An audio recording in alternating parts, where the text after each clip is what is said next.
네, 오늘은 제가 바로 설교하지 않고 오늘 아침에 이제 저희 딸애를 출근시키고 오다가 불현듯 이 노래가 생각이 나는 거예요.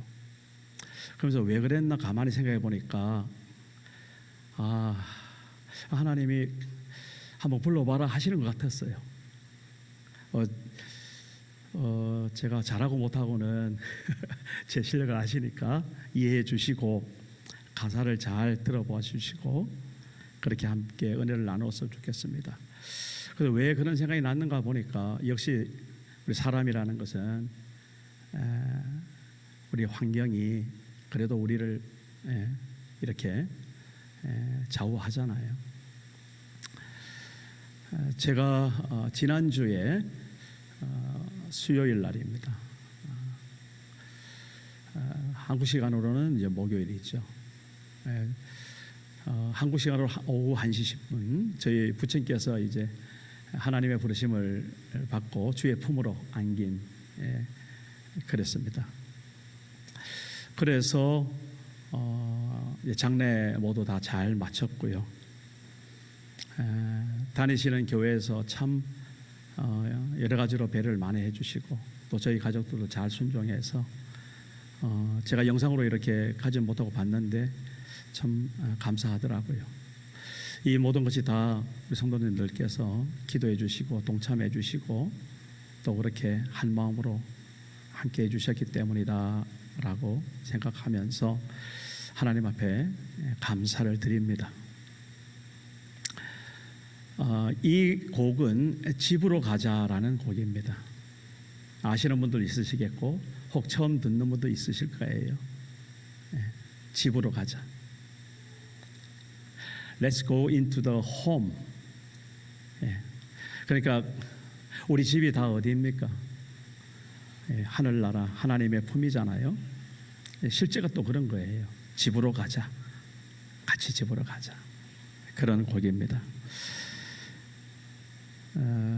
이제 저에게는 저를 낳아주신 육신의 아버님은 우리와 여기서는 이 세상에서는 같이 있지 않으시죠. 내 아버지 집에 계십니다. 아멘. 그리고 우리 진짜 아버지 되시는 아버지와 함께 그렇게 계시는데 저도 가고 싶더라고요. 그래서 하나님 허락하시면 흔쾌히 나도 빨리 가야지. 사실 이런 마음이 있고요.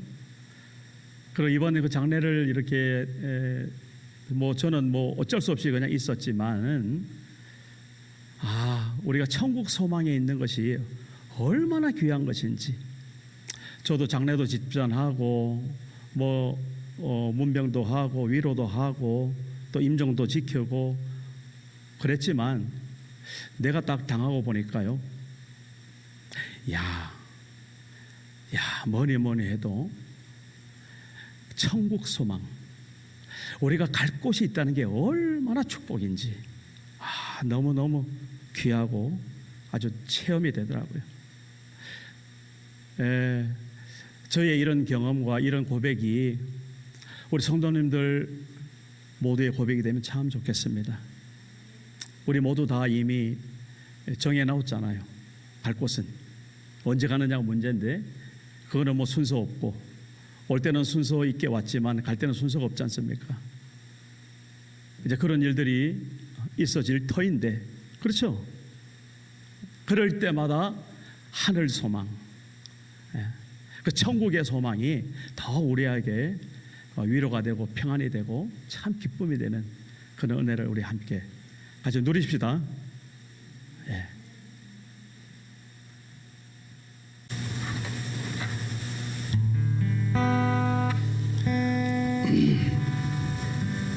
아버지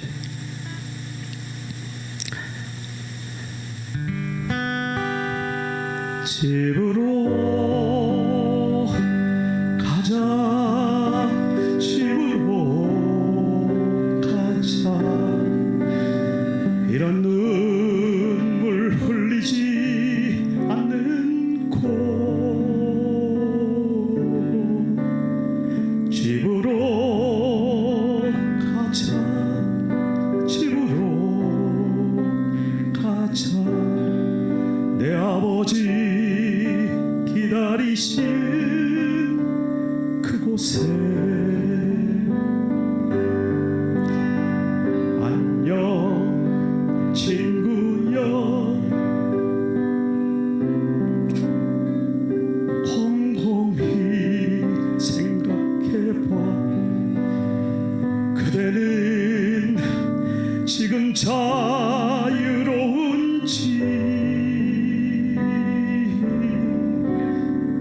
안녕 친구여 감추지 않아도 돼 애써 웃는 모습 안 보여도 돼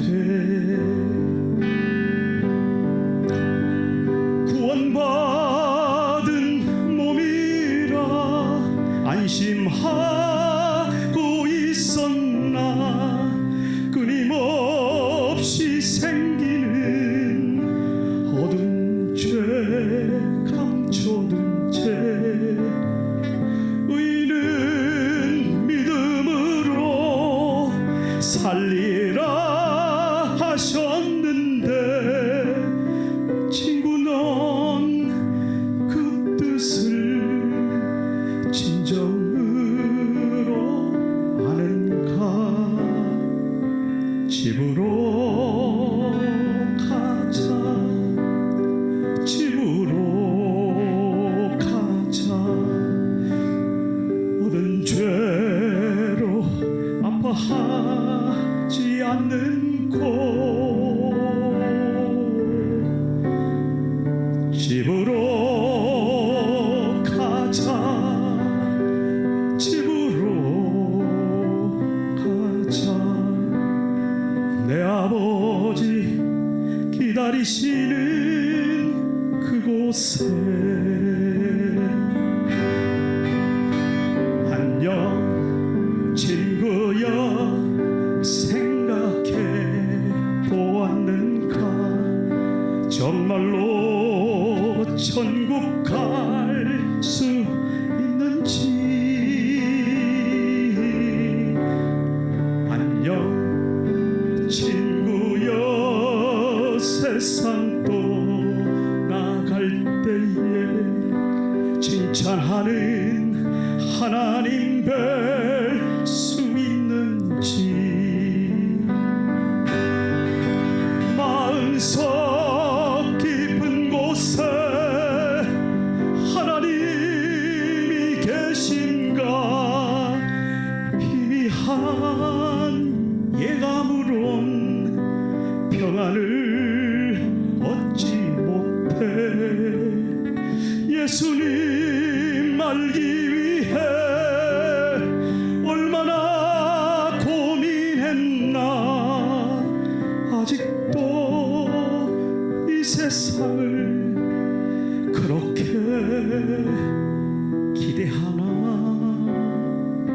집으로 가자 집으로 가자 이런 눈물 흘리지 않는 곳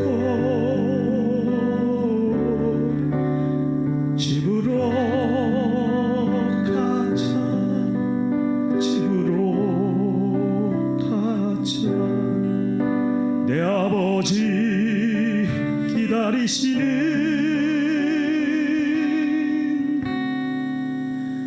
그곳에 오늘 그 말씀의 제목은 이것이 여호와의 유월절이니라라는 말씀 제목입니다. 한 가지 먼저 질문 하나 드리겠습니다. 여러분 하나님의 자녀시죠? 그렇죠? 그러니까 여기 같이 와서 예배 드리시죠. 하나님의 자녀 아니면 전혀 올 이유 없습니다.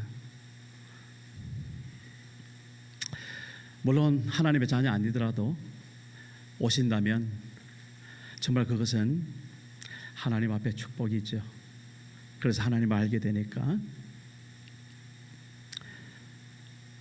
예수 믿는 하나님의 자녀인데 여러분 가장 감사하고 고마운 것 하나 있다면 여러분 뭐라고 대답을 하시겠습니까?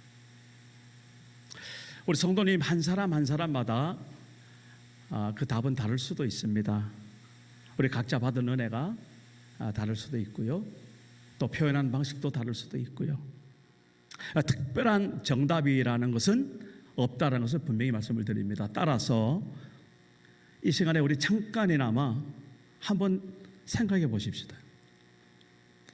내가 예수 믿고 정말 가장 감사하고 하나님 앞에 고마운 것 뭔가 한번 생각해 보시기 바랍니다. 저에게 물으신다면은 저는 이렇게 대답하렵니다. 내가 받은 하나님의 은혜와 신앙생활 가운데 가장 먼저 생각나고 감사하고 고마운 것 한 가지, 저는 죄사함이라고 생각합니다. 속죄죠. 용서받은 것을 말하는 거죠. 무엇이 전제가 되어 있습니까? 내가 죄인이라는 것을 안다는 것이죠. 내가 하나님 앞에 죄인이구나 하는 것이 우리 인생 가운데 들어올 때 참 그때 얼마나 그것이 축복인지요. 우리 구약에서 율법을 많이 읽습니다. 로마서에 보면 율법을 왜 하나님께서 주셨습니까?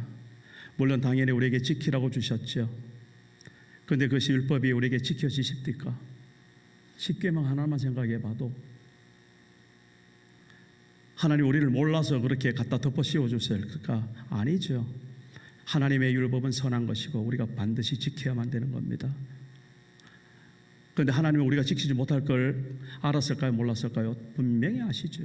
왜 몰랐을까요? 그런데 왜 주셨나요? 로마서에 그렇게 말합니다. 죄인이 죄인됨을 깨닫게 하기 위해서 우리에게 율법을 주시는 겁니다. 그렇다고 면피하지 마시기 바랍니다. 그러면 내가 깨달으면 됐으니까 이제 나 율법 안 지켜도 되겠네. 천만의 말씀입니다. 우리 구원의 첫 단추로서 율법을 지키기로 마음에 작심하고 결단하고 살아가는 우리 삶의 자세 반드시 필요합니다. 첫 단추라 했습니다. 결론은 아닙니다. 그렇게 우리는 출발해야 됩니다. 그래서 그 율법을 지키려고 애를 쓰기도 해야 됩니다. 정말 작심하고 하나님 앞에서 살아가려고 정말 뒹굴어야 됩니다. 안 되죠. 그러면 가슴을 칠 줄 알아야 됩니다. 사도행전 2장에도 보면 베드로가 하나님의 말씀을 전했을 때에 하나님의 성령께서 얼마나 강력하게 역사하시든지 사람들이 가슴을 치면서 뭐라고 했습니까? 우리가 죄인이구나. 그러면서 이제 내가 어찌할꼬. 그러면서 그렇게 하나님 앞에 섰던 사람들 다 엄청난 은혜를 누리죠. 회개의 영이 임하는 겁니다. 그래서 회개하는 기회를 잡은 사람, 할렐루야, 하나님 앞에 용서함을 입은 사람이죠. 죄사함을 받은 사람이죠. 속죄의 은혜를 누리는 사람이죠.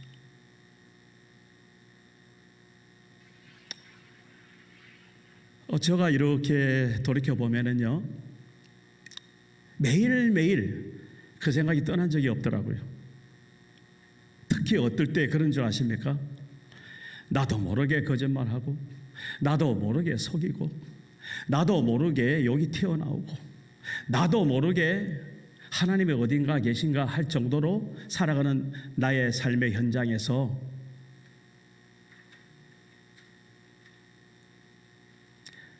그때마다 내가 할 수 없는 죄인이구나. 아멘. 아멘 하기를 별로 기뻐하지 않으신 것 같은데 왜 아멘이 되는 줄 아세요? 그걸로 끝나지 않거든요. 그런 할 수 없는 죄인을 하나님께서 나를 어찌하려고 이렇게 구원하셨구나. 이게 오는 겁니다. 이제 내가 몸부림쳐도 안 되고, 내가 열심히 노력해도 안 되고, 내가 재산이 많아도 안 되고, 내가 출세를 해도 안 되고, 안 되는 겁니다. 돈 있어도 못 가요. 하나님 나라. 마음 착해도 못 가요. 하나님 나라. 벼슬로도 못 가요. 하나님 나라. 어떻게 하면? 믿음으로 가는 나라. 무슨 믿음? 예수 믿는 믿음. 그게 은혜죠. 내가 할 수 있으면 그게 무슨 은혜입니까? 은혜가 왜 은혜입니까? 값으로 따질 수 없고 갚을 길 없어서 은혜 아닙니까? 하나님께서 나를 이렇게 내가 할 수 없는 죄인임에도 불구하고 하나님의 말씀대로 살려면 살수록 걸리는 것이 맞는 나 같은 인간을 하나님께서 구원해 주셨다네요. 용서해 주셨다네요. 죄를 없애해 주셨다네요. 그런데 그냥이 아니더라고요. 그냥이 아니더라고요. 저절로 공짜가 아니더라고요. 저는 제 입장에서는 공짜인 줄 알고 감사했죠. 알고 보니까 공짜가 아니더라고요. 대가가 있었더라고요. 나도 모르는 사이에 하나님의 아들 예수께서 이 땅에 오셔서 죄도 없으신 분이 바로 내 죄 때문에 2000년 전 십자가에서 갈보리 십자가에서 죽으신 그 죽음, 그 십자가가 있더라고요. 그 십자가에서 곱게 죽으셨어요. 비참하게 피 흘리셨죠. 우리를 용서해 주신 그 대가가, 우리 죄를 없이 해 주신 그 대가가 살면 살수록 얼마나 그것이 큰 은혜고, 얼마나 하나님의 큰 사랑이고, 얼마나 성령께서 그걸 깨닫게 해주시는 그 은혜 때문에 내가 이제 내 마음대로 못 사는구나, 성령께서 인도하시는 대로 순종하지 않고는 안 되는구나, 그렇게 살아질 수밖에 없겠죠. 그것도 안 된다, 뭐 하나님 그것까지도 아시겠죠. 그러나 우리가 오늘 제목이 뭡니까? 여호와의 유월절, 그죠?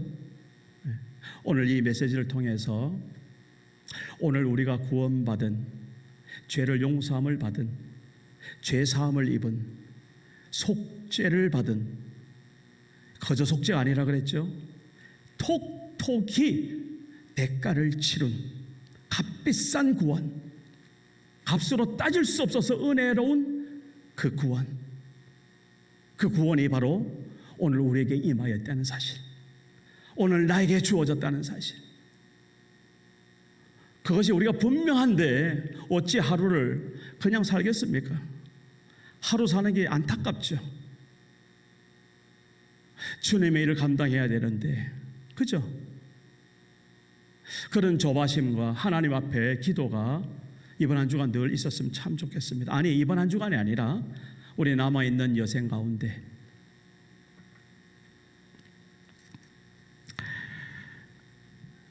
예수님께서 요한복음 5장에는 이렇게 속죄함을 입은 사람들을 이렇게 또 표현하시더라고요.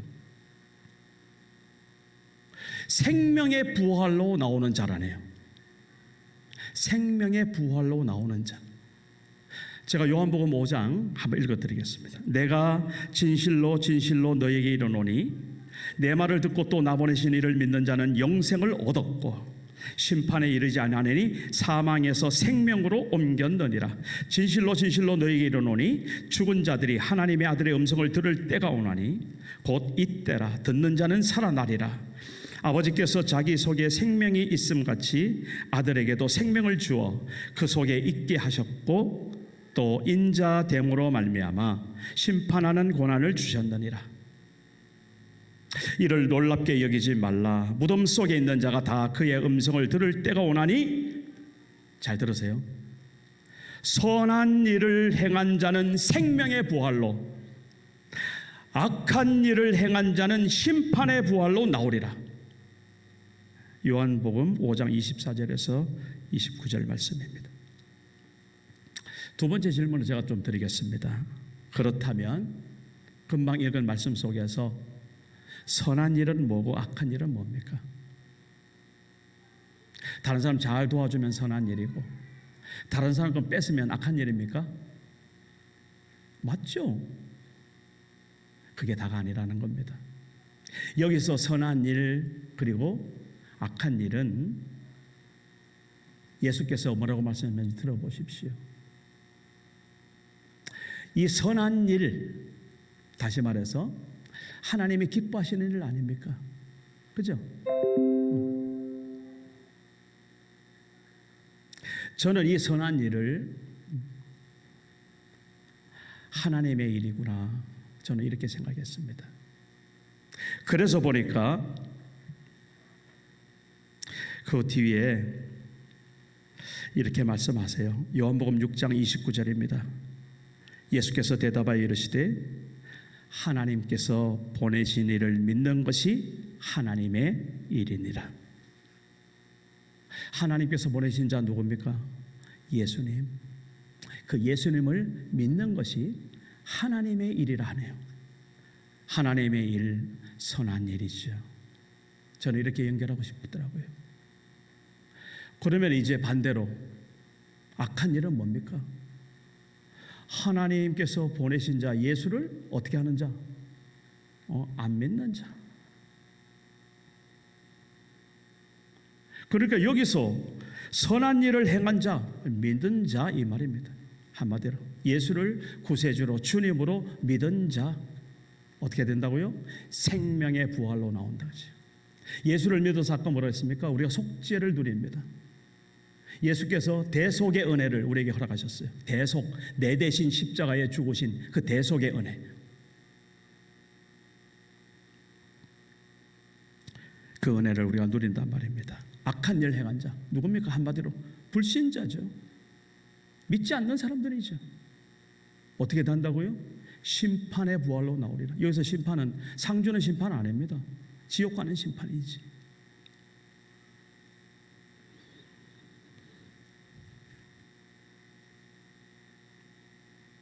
그리스도 예수가 하나님의 보내신 자이고 그 예수를 믿는 것이 하나님의 일입니다. 참으로 이 세상에 그 무엇보다도 선한 일은 그거 외에는 없습니다. 다른 내가 조금 착하게 산다고 선한 일 했다 갖다 대지 마시기 바랍니다.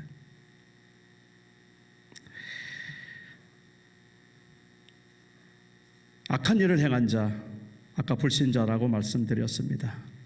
조금 구체적으로 말하자면요, 예수를 믿지 않는 사람들, 영접하지 않는 사람들, 참빛 예수께서 이 땅에 오셨으나 그 빛을 거부한 사람들. 좀 더 구체적으로 말합니다. 자기를 믿는 사람들, 예수가 아니고 자기를 믿는 사람들, 그리고 세상을 믿는 사람들. 세상 믿을만 하지요. 요즘 세상이 얼마나 잘 나갑니까? 코로나 바이러스 때문에 힘들지만 세상, 돈을 믿는 사람들, 그렇죠? 조금 더 제가 아프게 말씀을 드리겠습니다. 믿는다고 말하면서 그리고 교회는 적당히 다니지만 실상은 믿음이 전혀 없는 사람들 있을까요? 없을까요? 이 중에는 없다고 해야 제가 여러분한테 돌을 안 맞을 것 같아요. 아까 일부 예배 때 제 옆에 계시는 분이 이렇게 대답하더라고요. 집사님 믿습니까? 없습니까? 제가 그걸 물었거든요. 뭐라고 대답한지 아세요? 제가 그걸 평생 못 잊을 것 같아요. 그 표정하고 그 대답이 뭐라고 했는지 아세요? 많습니다. 많습니다. 제가 뭐라고 물었는데 이렇게 많다고 하는지 아시죠 지금? 잊어버리셨어요? 말은 예수 믿는다고 하죠. 교회도 적당히 다니지요. 그런데 믿음이 하나도 없는 그런 불신자의 모습이 있습니까? 없습니까? 그랬을 때 다른 사람 볼 거 없죠. 자기 보면 알죠. 많은지 작은지.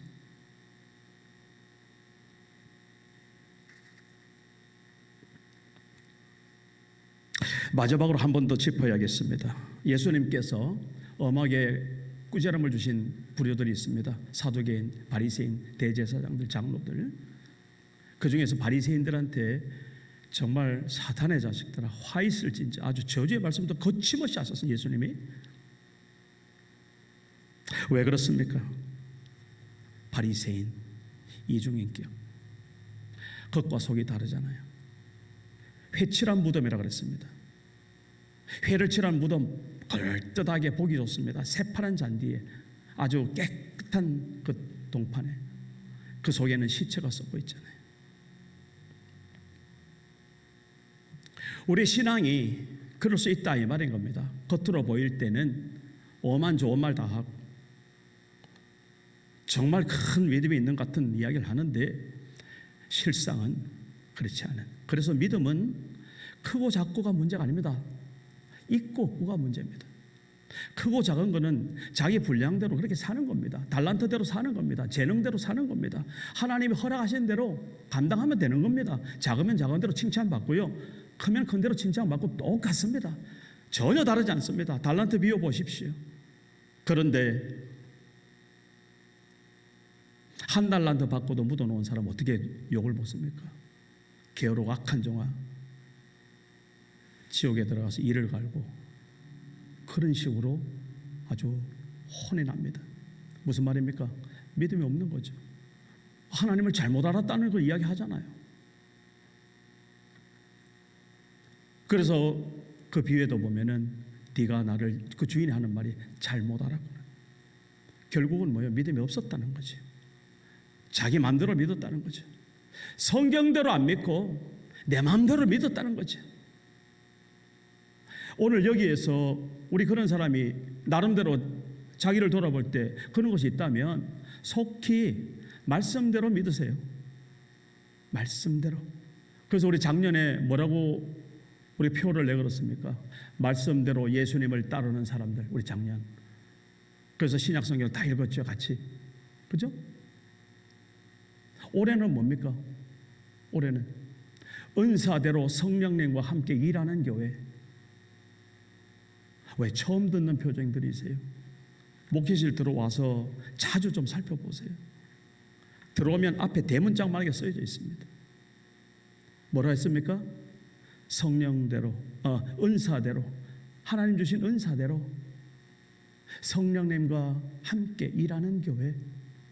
주보의 앞에 보면 딱 되어 있습니다. 주보 받으실 때마다 그거부터 먼저 보시고 꼭 기억하시길 바랍니다.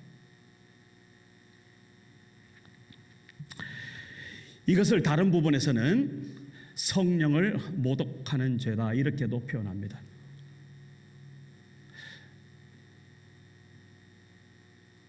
예수님을 말로 부인하면 용서받는다네요. 베드로가 그랬잖아요. 그죠? 네, 그렇더라고요. 그런데 성령을 거역하고 모욕하는 자 사함이 없다. 제가 누가복음 12장 8절에서 10절 읽어드리겠습니다. 내가 또한 너에게 말하노니 누구든지 사람 앞에서 나를 시인하면 인자도 하나님의 사자들 앞에서 그를 시인할 것이요 사람 앞에서 나를 부인하는 자는 하나님의 사자들 앞에서 부인을 당하리라. 누구든지 말로 인자를 거역하면 사심을 받으려니와 성령을 모독하는 자는 사심을 받지 못하리라 말씀하고 계십니다. 누가요? 예수님께서. 이 말이 무슨 말입니까? 성령께서 누구신지를 알면 금방 우리가 이해가 되죠. 성령은 진리의 영이십니다. 성령은 진리의 영이라는 것은 진리 대신 예수 그리스도를 알게 하시는 분이십니다. 어디에서? 우리의 심령 가운데 우리와 함께 하셔서 우리 속에 감화를 주시고 감동을 주시고 우리에게 깨달을 수 있는 능력을 허락하시고 말씀을 볼 때 조명해 주셔서 이 말씀이 예수 그리스도 그분에 관한 말씀이구나라고 깨달을 수 있는 그것을 누가 하신다? 진리의 영이신 또 다른 보혜사 성령께서, 그 성령께서 오늘 우리와 함께 하신 줄 믿습니다. 성경 읽을 때마다 우리가 출애굽기 지금 읽고 있죠. 뭔 소리인지 잠만 오고 그럼 어떻게 기도해야 되겠어요? 성령께서 제 가운데 함께 하셔서 저를 불쌍히 여기셔서 제가 이 말씀 지금 뭔 소리인지도 모르겠습니다. 깨우쳐 주옵소서. 마땅히 그런 기도해야 되겠죠. 성령을 거역하고 모독하는 건 뭔 말입니까? 예수를 모른다는 거예요. 성령을 받아들여야, 성령과 함께 해야 성령께서 가르쳐 주시는 예수 그리스도 그분을 알고 그분을 알아야 우리에게 속죄가 있고 구원이 있는데, 아예 성령을 거부해, 또 심지어 모욕을 해. 결론이죠. 용서를 못 받는다 이 말이에요. 사함이 없단 말입니다. 뭐 성령 하나님이 뭐 너를 미워해서가 아니고 이치적으로 그렇다는 겁니다. 우리가 성령을 모셔드리지 않고는, 성령을 정말 인정하지 않고는, 성령께서 하시는 말씀을 순종하지 않고는 예수 그리스도 그분을 알 수 없고 따라갈 수도 없고, 더구나 우리의 사명 뭐예요?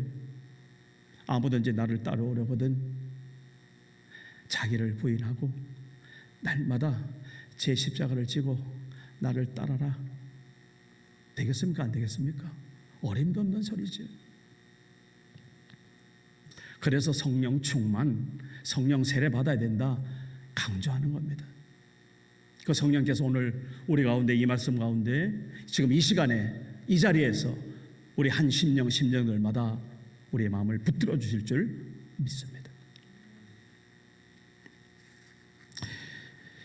예, 저는 오늘 이런 의미에서 우리의 속죄가 구약에서는 어떻게 이제 그림자로 우리에게 소개되는지, 그래서 출애굽기 12장 여호와의 유월절에 대해서 말씀드리고자 하는 겁니다. 먼저 제가 시간이 없어서 지금 간략하게 좀 해야겠습니다. 먼저 우리 세례 요한이 예수님을 만났을 때 요한복음 1장 29절에 뭐라고 고백합니까? 예수께서 자기에게 나오시는 것을 보고 뭐라고 합니까? 보라! 세상 죄를 지고 가는 하나님의 어린 양이로다. 세례 요한이 그렇게 외친단 말입니다. 세례 요한이. 그 예수님이 누구라고요? 세상 죄를 지고 가는 하나님의 어린 양. 우리는 지금 뭐 왜 갑자기 양인가 하겠지만, 그 세례요한 옆에서 그 소리를 듣는 사람은 구약에 이미 젖어 있는 사람들이고 구약을 사는 사람들이기 때문에 출애굽기 12장이 생각이 난단 말입니다. 이 유월절이 생각이 난단 말입니다. 그 이스라엘 사람들이 1년에 반드시 지켜야 될 절기, 그죠? 유월절, 그리고 77절, 아니면 맥추절, 뭐 오순절, 이렇게도 같은 겁니다. 그리고 수장절, 장막절, 이렇게도 표현하죠. 이 세 가지 절기는 반드시 이스라엘 남자들이 절기로서 지켜야 된다고 율법입니다. 그들은 지금도 예수님을 모르기 때문에 여전히 구약식으로 그렇게 참 어리석은 거죠. 그런데 우리는 뭐가 다릅니까? 그 출애굽기 12장에 그 잡았던 어린 양, 그 어린 양이 누구시다? 2000년 전에 이 땅에 오신 예수 그리스도, 그분이 어린 양이시구나. 세례 요한의 그 음성을 들을 때에 우리의 마음이 그렇게 예수가 어린 양으로서 우리의 구세주가 되는 줄 믿습니다. 성령께서 그런 것들을 깨닫게 하시고 그걸 고백하게 하시고, 이쯤 되면요, 구약 읽을 때마다 곳곳에, 제가 그때 요셉 이야기하면서도 노아 이야기하면서도 그림자 이야기했죠. 예수님의 그림자가 보이기 시작할 때 얼마나 구약이 정말 흥미진진 재미있는지 레위기 읽어보십시오. 절기, 제사, 그 법도 속에서 예수 그리스도의 그 그림자가 속속이 보여질 때 얼마나 그 말씀이 귀하고 단지. 이제 우리가 출애굽기 끝나면 레위기 읽으니까 그때 또 하십시다. 어쨌든 오늘 이 함께 읽은 이 출애굽기 속에서 여호와의 유월절, 유월절이라는 말 그 자체는 너무나 잘 아시죠? 예, 한문 용어입니다. 그 넘을 유자인가요?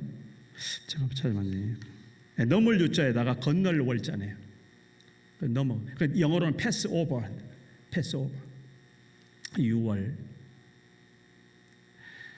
자, 그런데 그 넘는 사연은 우리는 너무 잘 아시죠? 오늘 말씀 같이 읽었습니다. 제가 세세하게 말씀을 드리지 않겠습니다. 오늘 이 본문 속에서 가장 중요한 것 하나, 그들이 흠없고 1년 된 수컷 양을 잡았어요.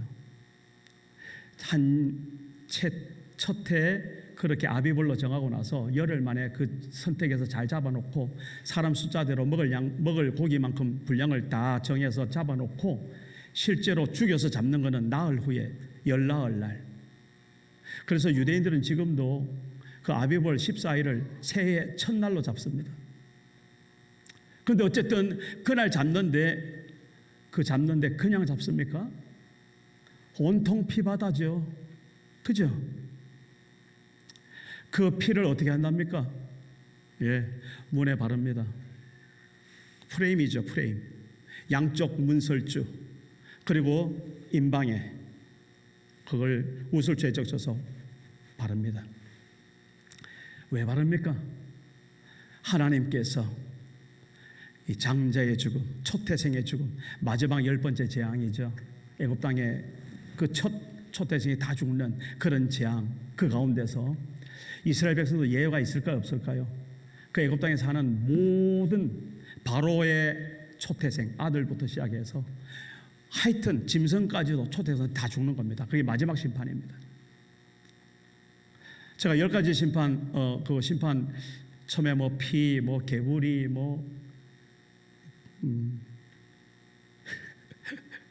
너무 시간이 가고 죄송합니다. 어쨌든 10번째 마지막, 고전에는 흑암이었죠. 마지막 이 10번째 재앙, 그 죽음의 재앙에서 하나님이 이제 이스라엘 백성들을 본격적으로 그 애굽 땅에서 건져내시려고 소스를 주는 겁니다. 뭐라고 말씀하셨어요? 그 어린 양의 피를 너의 문 좌우 문설주와 임방에 발라라. 그러면 내가 그것을 지나갈 때에 어떻게 한다? 그 집을 넘어가겠고. 그 6월절입니다. 그래서 그 집에 있는 사람들 급히 음식을 먹고, 그죠? 띠를 띠고 신발을 신고 급히 먹고 나서 이제 가나안 땅을 향해서 출발하는 겁니다. 오늘 저는 더 이상 나가지는 않겠습니다. 바로 그 6월절 양인, 흠없고 1년 된 수컷된 이 양이 오늘 우리의 믿음 가운데서 누구다, 히브리서 기자가 설명한 것처럼 누구다? 예수 그리스도 그분이시다. 그래서 구약 때에는 매년 한 차례씩 대속죄일 그래가지고 그렇게 양을 실제로 잡았습니다. 그렇게 절기를 지켰습니다. 그런데 이제 예수님이 오시고 난 후에 예수님께서, 히브리 기자가 이렇게 말합니다. 단번에 그 제사를 영원토록 끝내주신 분 바로 누구? 예수 그리스도. 그러니까 예수님이 십자가에 죽으신 그 사건은 두 번이 아닙니다. 단 1회입니다. 그걸로 끝나는 겁니다. 그렇게 2000년 전에 죽으신 그 예수 그리스도, 그분이 그렇게 내 죄를 대신해서 죽으셨기 때문에 오늘 우리도 그 피를 볼 때에, 누구의 피를 볼 때에, 내 피 아닙니다. 예수님의 피를 볼 때에 우리의 죄가 사해지는 겁니다. 우리의 허물이 넘어가는 겁니다. 우리의 용서가 이루어지는 겁니다. 내 피가 아니지, 죄인의 피죠. 그러면 이제 확인해야 됩니다. 내 혈관에, 나의 삶 가운데 예수의 피가 흐르고 있는지. 그래서 담대히 그 예수의 보혈에 힘입어서 하나님의 제단 앞에, 예배의 보좌 앞에 우리가 서고 있는지. 그래서 예수님이 죽으실 때 그 성소로 가운데 있는 휘장이 갈라지는 거잖아요. 그래서 직접 우리 죄인들이 그 예수님의 은혜에 힘입어서, 예수의 피에 힘입어서 이제 죄 없이 하나님 앞에 옳다함 인정함을 받고 의인으로 인정받아서 주님의 보좌 앞에 직접 주님과 만나는 역사가 그렇게 이루어지고 오늘 우리가 그러고 있다 이 말입니다.